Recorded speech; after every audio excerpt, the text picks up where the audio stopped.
live from Lake Murray.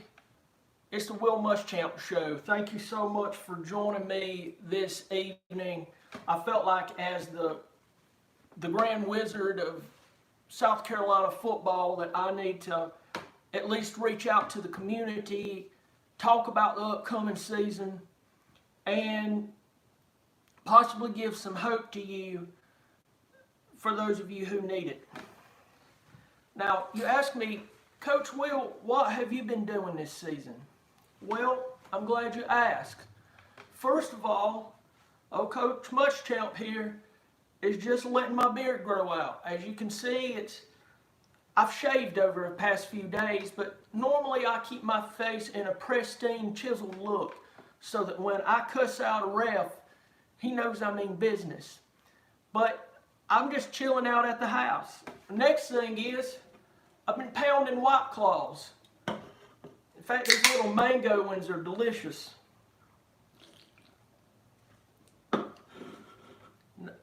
Only 100 calories in those suckers. Next thing, in between watching film, I've learned how to play the bass. Check this out.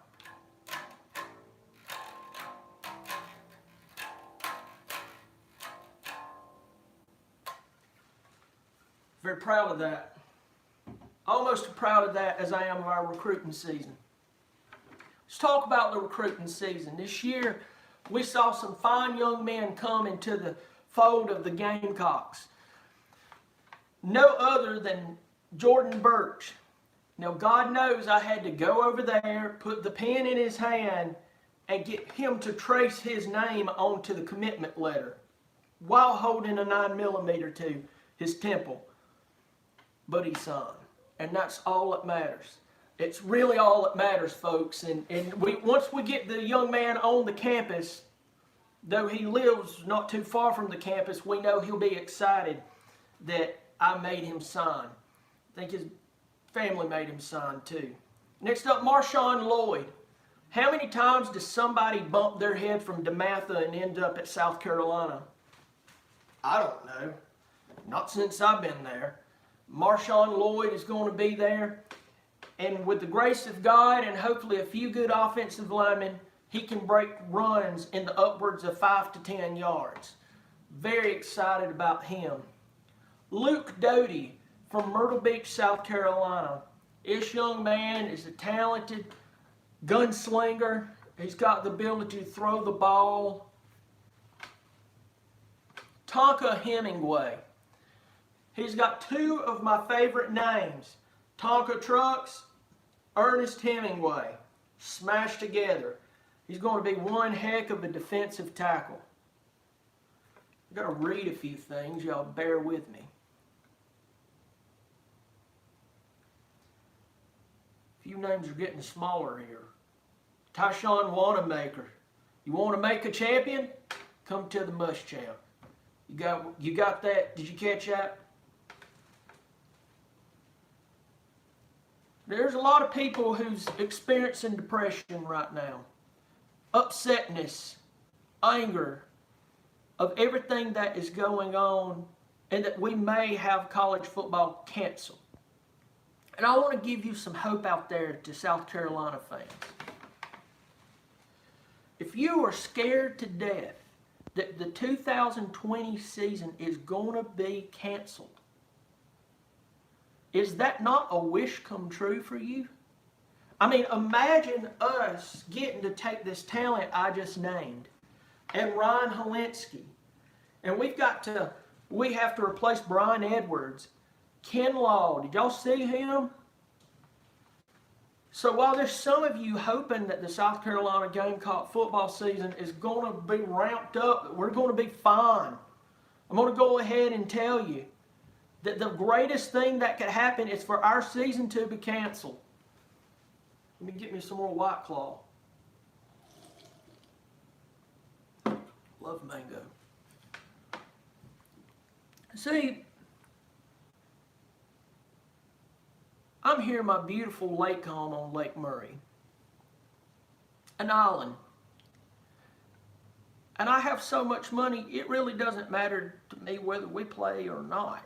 I mean, goodness, you got to think what, in 2017, y'all gave me one heck of a raise. I mean, good Lord, it was crazy. I mean, you're just like throwing money at me. I make over $4 million. And what did y'all do last year? You got your brains beat in. I stood over there, I screamed, I threatened, I even said a few things that probably would end me up in any HR office in the country. But I am at South Carolina. And I'm still here. Do you really want to go out and play LSU this year? I don't. I know you hate that babbling redneck from Alabama who's coaching our rival. He's always running around screaming stuff, and he always babbles about people trying to keep him out of the national championship. What a loser. At least here at South Carolina, we don't have to worry about being left out of the national championship because of some type of discrepancy. We're just left out because we absolutely suck butthole. But I hate to tell you that if we have to play Clemson this year, we are going to absolutely get an episiotomy. Do you know what an episiotomy is? Ask any woman who's ever had a baby.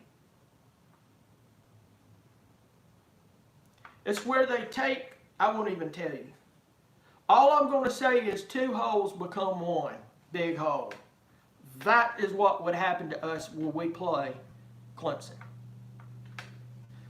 Next, Georgia. We went to their house last year and we ruined things. Now, I'm going to have to tell you, that's some of our finest work. We took a 3rd string quarterback who knew only 6 plays, went to Athens and beat a team who at that time was jumping in front of so many people to be possibly in the playoff. It was so funny. I loved it. It's my alma mater, but I loved it. It was great. They should have hired me. But they're pissed. And they got a really good quarterback coming in this year. I mean, I know he played in the high school league of the ACC, but that high school player can throw. They're going to beat us like a drunk redneck beats his wife. Tennessee. What more do I have to say about them? They're getting better. I believe they're going to beat us this year.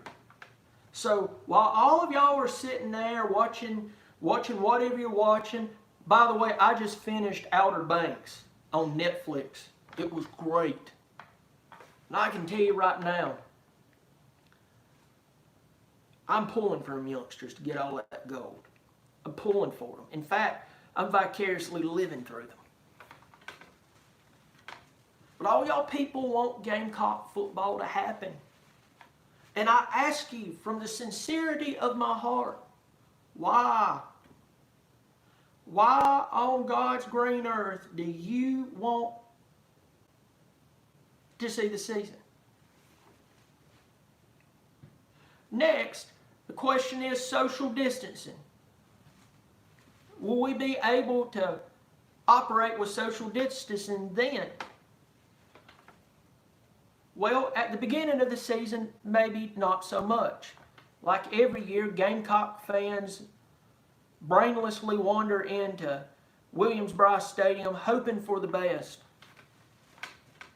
And then by the end of the season, especially in the second half of games, Gamecock fans, just like the Clemson game, at the end of the game, or heck, at the end of the second quarter, you could have put 12 feet in between people, except for the Clemson side. 12 feet in between people.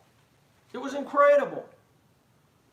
So I say we open up the season, if we are, towards the end of the season when we know we would really be good and horrible. I'll leave you with one last note, Gamecock fans.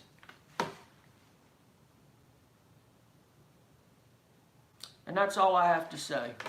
Well, I'm Will Muschamp. Thank you for joining me live from Lake Murray. Yeah, Gamecock fans, you're paying for this, and I appreciate it. I'm going to keep slamming back some more White Claws. might learn Black Dog by Led Zeppelin next. I'm Will Muschamp, and I approve this message. Muschamp out.